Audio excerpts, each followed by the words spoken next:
힘드네. 네, 시작하겠습니다.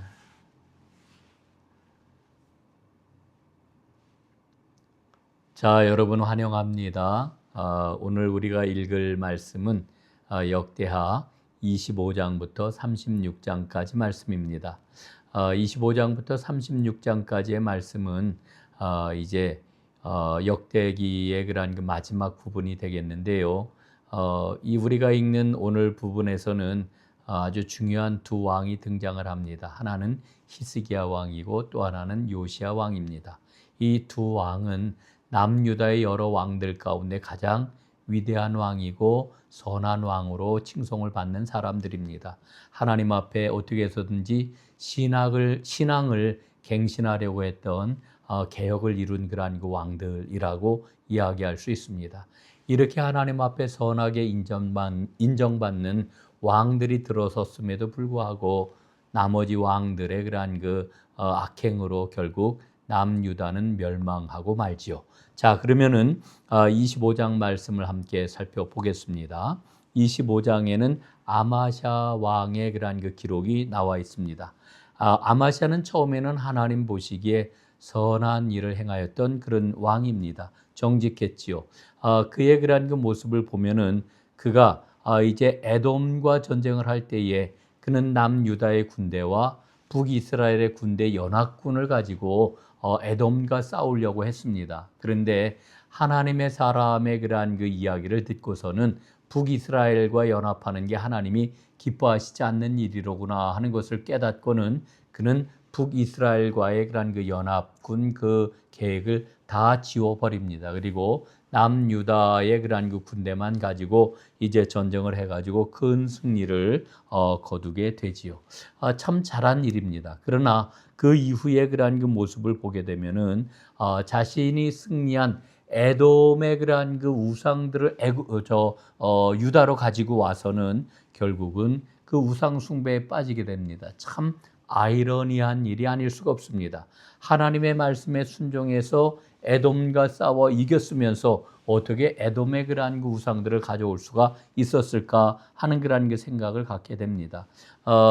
그리고 그 모든 일들이 잘 풀린다 하는 그러한 그 착각을 가지고 북이스라엘과 공연히 시비를 걸어가지고 결국은 거기에서 패전을 하게 되고 그 멸망의 길을 걷게 되는 이런 모습을 우리는 보게 되지요.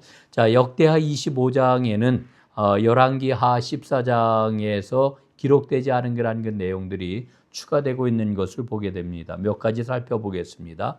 첫 번째, 남유다군 30만 명과 북왕국 10만 명을 이제 용병으로 고용하려고 했던 이와 같은 내용이 아주 상세하게 기록이 되어 있습니다. 두 번째로는 북이스라엘과 함께 하지 말아라 하는 선지자의 경고를 듣고 거기에 대해서 분명하게 입장을 정리한 이 아마샤의 그러한 그 모습이 기록이 되어 있습니다. 세 번째로 아마샤가 에돔 신들을 가지고 와서 우상 숭배하는 그런 그 내용이 구체적으로 기록이 되어 있습니다. 그리고 이 일에 대해서 선지자의 책망을 들었을 때에 오히려 아마샤가 선지자를 협박하는 이런 내용을 우리는 보게 됩니다. 다섯 번째, 북왕국에 패배한 이유는 우상 숭배 때문이었다라고 하는 것을 밝혀주고 있습니다.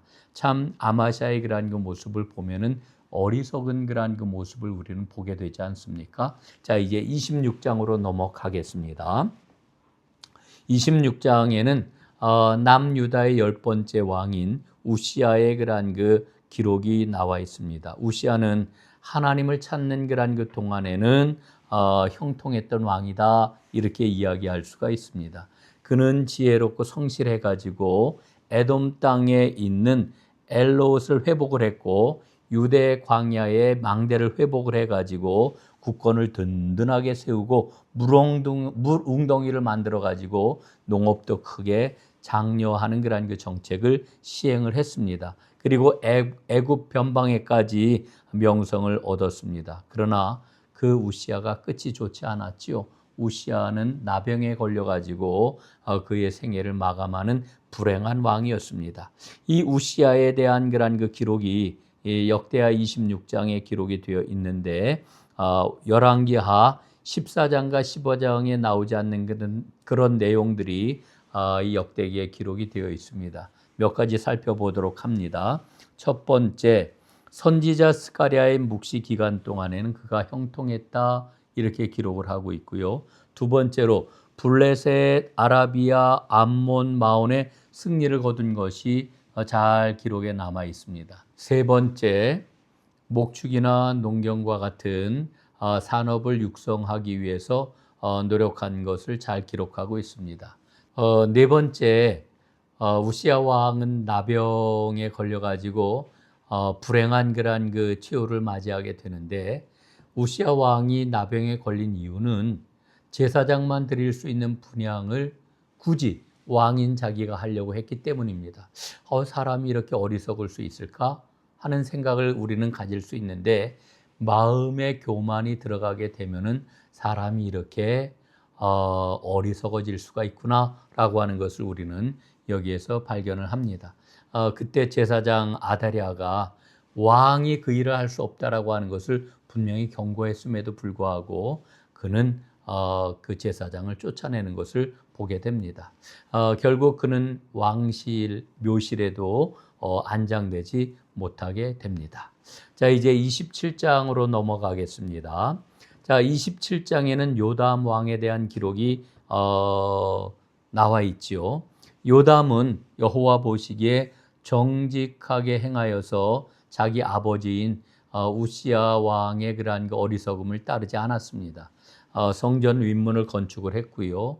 그 다음에 오벨의 성벽을 재건을 했고요. 그 다음에 모리아산 남쪽에 있는 경사지를 요새화해서 국방을 튼튼하게 갖추었습니다. 그리고 암몬 자손에게 승리를 거두었습니다.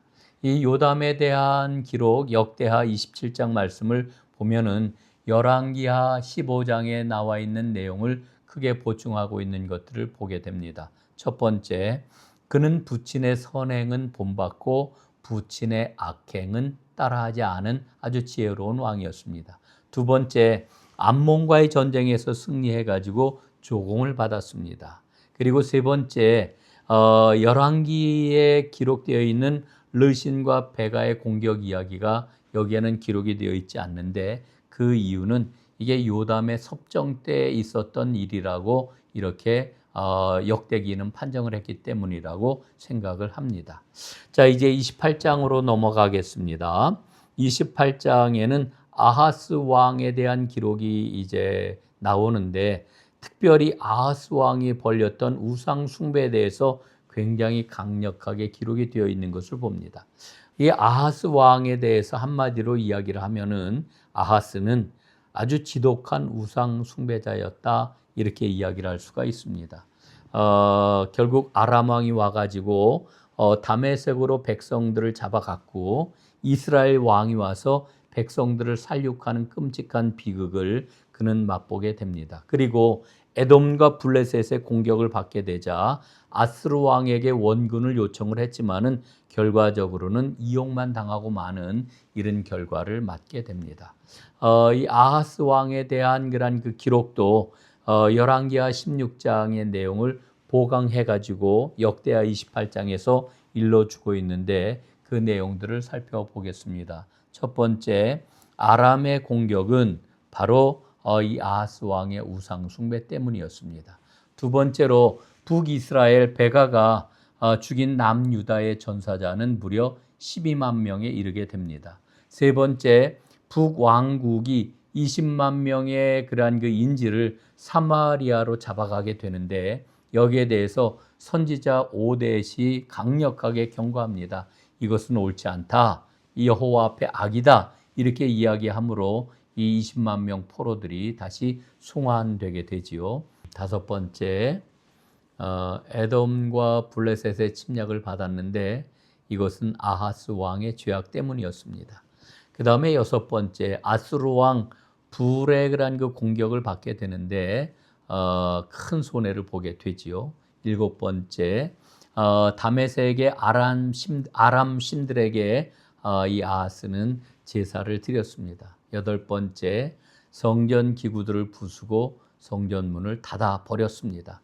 아홉 번째, 그는 죽어서 왕들의 묘실에 안장되지가 못했습니다. 아하스 왕을 보면서 우리는 깨닫습니다. 악한 지도자 한 사람 때문에 이렇게 나라가 망가지고 어려워질 수가 있구나 라고 하는 것을 깨닫습니다. 그래서 우리는 지도자를 위해서 하나님 앞에 간절히 기도해야 합니다. 자, 이제 종교개혁을 좀 살펴볼 차례가 되었습니다. 29장부터 32장까지입니다. 히스기야 왕에 관한 기록입니다. 히스기야는 첫째, 성전을 수리하고 정화했습니다. 두 번째, 예배를 재개했습니다. 자, 세 번째, 히스기야는 지금까지 이스라엘이 치루었던 어떤 유월절보다도 성대한 유월절을 이제 지켰습니다. 그리고 첫 소산과 11조를 성전에 드리게 해가지고 레위인들이 성전 업무에 집중할 수 있도록 했습니다. 그리고 이제 그 사네립이 쳐들어왔을 때 아수르 왕이지요. 하나님 앞에 간절히 기도함으로 이제 큰 승리를 거두게 되는데 이때에 그 히스기야 왕이 했던 일이 있습니다. 그게 뭐냐면은 성 밖에 있는 기혼샘물을 성 안으로 끌어들였는데 이것을 히스기야의 터널이라고 이렇게 이야기를 합니다. 길이가 무려 530m에 이르는 아주 굉장히 큰 그러한 그 터널을 만들었던 것이지요. 자, 그 다음에 하나님께서는 히스기야가 병에 들었을 때에 그의 기도를 들으시고 그를 치료해 주십니다. 이게 우리가 알고 있는 히스기야에 관한 그러한 그 이야기가 되겠습니다. 자, 이 역대하 29장부터 32장까지의 말씀은 우리가 열왕기서 18장부터 20장에 나와 있는 말씀들을 여러 가지로 보충해 주고 있는데 그 내용들을 한번 살펴보도록 하겠습니다. 첫 번째, 성전 정화와 예배 재개에 대한 그런 그 말씀이 상세하게 기록이 되어 있습니다. 두 번째로는 이방인들의 그러한 침략은 예배 중단 때문이었다라고 하는 것을 명기하고 있습니다. 세 번째, 거국적인 유월절을 2주에 걸쳐서 시행을 했습니다. 네 번째, 레위인을 조직하고 헌금을 재개하고 그리고 성전의 모든 정비들을 완비했습니다. 다섯 번째, 부엘세바에서부터 단까지 종교개혁을 단행했다라고 하는 언급이 나오는데 이 말씀은 남유다를 중심으로 한 온 이스라엘의 종교개혁을 진행했다라고 하는 것을 강조하는 것입니다. 자, 그 다음에 여섯 번째, 회개하면은 포로를 귀환시켜 주시리라 하는 말씀도 나옵니다. 이 말씀의 의미는 뭐냐 하면은 이제 이 히스기야 왕 때 이미 아수르에게 북이스라엘이 멸망하지 않았습니까? 그래서 아수르로 끌려간 북이스라엘의 포로들이 돌아온다라고 하는 그런 의미가 되겠습니다. 일곱 번째, 백성들이 자발적으로 우상을 제거하는 이와 같은 놀라운 역사가 일어납니다. 여덟 번째, 이 역대기에는 해시계가 뒤로 10도 물러나는 이 열왕기서에 기록이 되어 있는 이와 같은 그러한 그 하나님의 응답의 그러한 그 기록은 나와 있지 않습니다. 우리는 히스기야의 기사를 보면서 선한 지도자는 백성이 스스로 회개할 수 있도록 감동시킨다라고 하는 이와 같은 사실을 발견을 하게 됩니다. 그래서 앞에서도 말씀을 드렸습니다마는 우리는 정말 지도자를 위해서 하나님 앞에 간절히 기도해야 되는 이유를 히스기야를 통해서 또 한 번 발견을 합니다. 자, 이제 33장으로 넘어가겠습니다. 므낫세에 대한 이야기입니다. 자, 므낫세는 누구보다도 악을 많이 행한 왕입니다. 참 안타깝지요.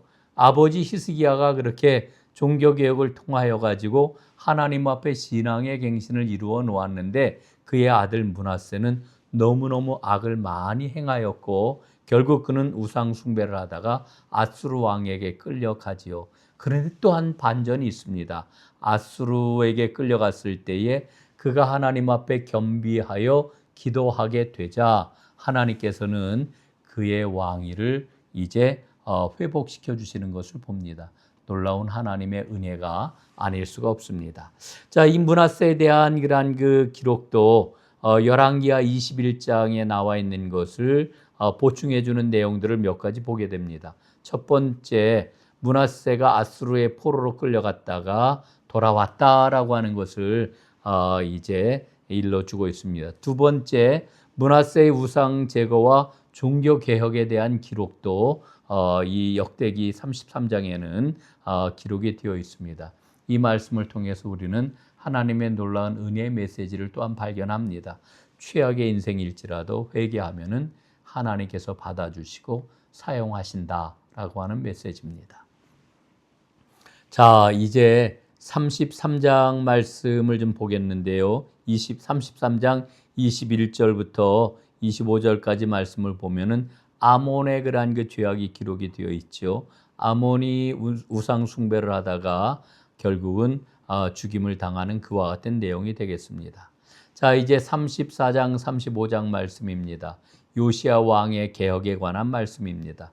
요시야는 8살의 왕 위에 오르게 됩니다. 그리고 16살 때에 남유다와 북왕국 전역의 종교 개혁을 단행을 하게 되지요.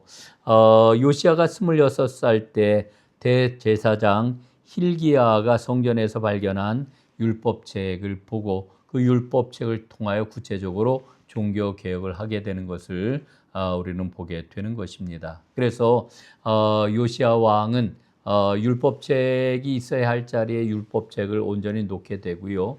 또한 언약궤도 제자리에 옮겨 놓는 이와 같은 일을 이루게 됩니다. 그리고 요시야는 사무엘 이후로 가장 성대한 유월절을 지킨 왕으로 이렇게 기록이 되어 있습니다. 요시야 왕이 어떻게 종교개혁을 이루었는지 열왕기하 22장, 23장을 보충하는 그런 그 내용이 역대기 34장, 35장에 자세하게 기록이 되어 있습니다. 몇 가지 살펴보겠습니다. 첫 번째, 요시야 왕은 율법책을 발견하기 전에 이미 종교개혁을 하기 시작했다라고 하는 것을 일러줍니다. 두 번째, 율법책을 발견한 이후에는 우상 제거에 대해서는 간략하게 서술을 하고, 세 번째로 그 유월절을 아주 상세하게 지킨 것을 자세하게 서술하고 있는 것을 보게 됩니다. 네 번째, 요시야가 전사한 이야기를 자세하게 기록을 해주고 있습니다. 요시야 왕이 무깃도에서 젊은 나이에 그만 일찍 전사하고 말지요. 그리고 에레미야가 이 요시야를 위한 애가를 지었다라고 하는 것을 일러주고 있습니다. 그 요시야의 그런 그 개혁의 핵심적인 내용이 뭐냐 하면은요, 어떤 제도적인 종교 개혁보다 요시야는 예배 회복을 굉장히 강조했다라고 하는 것을 일러주고 있습니다. 그리고 유다의 마지막 선왕이었던 이 요시야의 죽음에 대해서 온 유다가 얼마나 애통했는지를 이 역대기는 잘 기록을 하고 있습니다. 자, 이제 36장입니다. 여러분, 36장은 남유다 멸망의 장이라고 이렇게 이야기할 수 있습니다. 여기에 여러 왕들이 등장을 하는데 여호아하스가 등장을 하고요. 그 다음에 여호야김이 등장을 하고요. 그리고 여호야긴이 등장을 합니다. 그리고 마지막 왕인 시드기야 왕도 이렇게 나오는데, 이들에 대해서는 모두 다 이제 어떻게 잡혀갔는지, 그리고 어떻게 폐위가 되었는지 이런 것들이 쭉 기록이 되어 있습니다. 시드기야 왕은 마지막 왕이었는데도 불구하고 그는 하나님 앞에 악행을 했고요. 결국 그는 바벨론에 잡혀가서 그 나라가 망하는 마지막 왕이 되었습니다. 자, 그런데 한 가지 우리가 기억해야 될 게 있습니다. 36장 22절, 23절에 보면은 고레스 칙령이 기록이 되어 있습니다. 이 고레스 칙령이라고 하는 게 뭐냐 하면은 이 남유다가 멸망하고 바벨론으로 끌려가서 포로 생활을 할 때에 이제 그 바데왕 고레스를 통해 가지고 이스라엘이 유다로 다시 돌아오게 되는 이와 같은 칙령이 발하여지게 되는 것을 말하는 것 아니겠습니까? 그런데 고레스 칙령에 보면은 아주 분명하게 기록되어 있는 게 있는데, 그게 뭐냐? 예루살렘 성전을 재건하라 하는 그와 같은 명령이 그 칙령에 기록되어 있다라고 하는 거지요. 이게 바로 역대기의 마지막 부분이라고 하는 것은 굉장히 뜻깊다, 이렇게 이야기할 수 있겠습니다. 자, 이제 마지막으로 유다 멸망에 대한 역대하 36장에서 열왕기하 24장, 25장을 보충하는 그런 그 내용들 몇 가지를 좀 확인해 보도록 하겠습니다.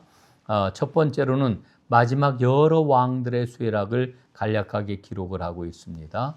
두 번째로는 예레미야 선지자의 경고 내용이 기록이 되어 있습니다. 세 번째로는 제사장은 물론이고 백성들도 모두 크게 범죄했다라고 하는 게 기록이 되어 있습니다. 네 번째로 하나님께서는 수많은 선지자들을 보내서 집중적으로 경고하셨다 이렇게 기록이 되어 있죠. 등장하는 사람들이 예레미야, 에스겔, 그 다음에 스바냐, 하박국 같은 사람들이 기록이 되어 있습니다. 그 다음에 다섯 번째, 남유다가 회복불능의 상태에 빠졌기 때문에 결국은 심판하셨다 이렇게 기록을 하고 있습니다. 그리고 여섯 번째, 여호야긴의 회복 내용이 열왕기서와는 다르게 기록이 되어 있지 않고 대신 고레스 칙령을 기록함으로 성전 재건의 그러한 하나님의 역사가 곧 있을 것임을 이제 일러주고 있는 것이지요. 자, 이렇게 역대기 말씀 모두 다 우리가 읽었습니다. 자, 오늘 총정리를 하겠습니다.